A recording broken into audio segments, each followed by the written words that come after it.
Throughout the 20th century, the Republican Party benefited from a non-interventionist foreign policy. Think of how Eisenhower came in to stop the Korean War.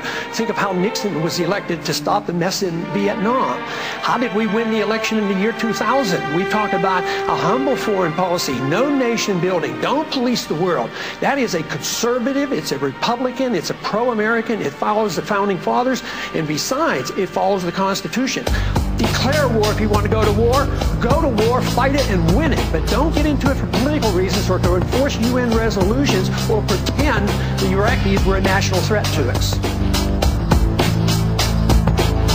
For example, if China took back Taiwan today, you say go to the Congress, or does the President not have the authority as Commander-in-Chief?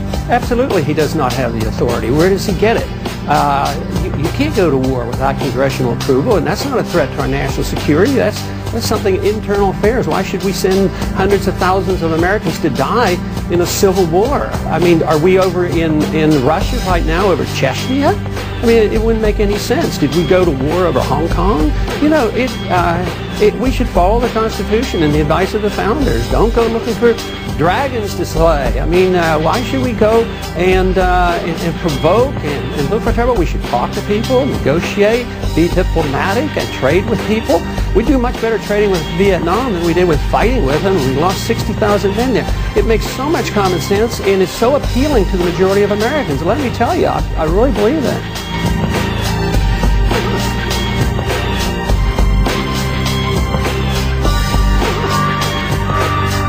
If you were president, would you work to phase out the IRS? Immediately. That's what they call a softball. And you can only do that if you change our ideas about what the role of government ought to be. If you think the government has to take care of us from cradle to grave, and if you think our government should police the world and spend hundreds of billions of dollars on a foreign policy that we cannot manage, you can't get rid of the IRS. But if you want to lower taxes, and if you want the government to quit printing the money to come up with the shortfall and cause all the inflation, you have to change policy.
Let's stake out some of the things you've been doing. You voted against the Patriot Act.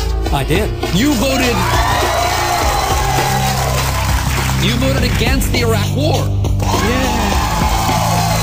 But you also hate taxes and you hate gun control. And you said it is dissent from government policies that defines the true patriot and the champion of liberty. It is that kind of talk that lost the Republicans the last election. And they deserved it.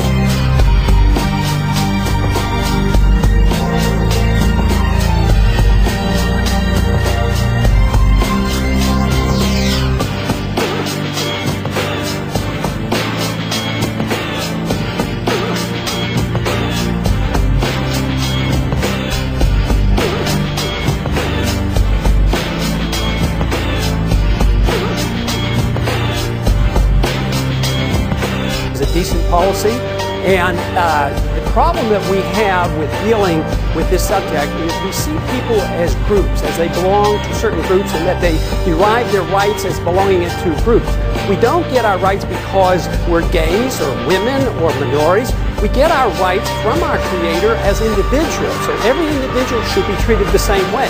So if there's homosexual behavior in the military that is disruptive, it should be dealt with. But if there's heterosexual sexual behavior that is disruptive, it should be dealt with. So it isn't the issue of homosexuality, it's the concept and the understanding of individual rights.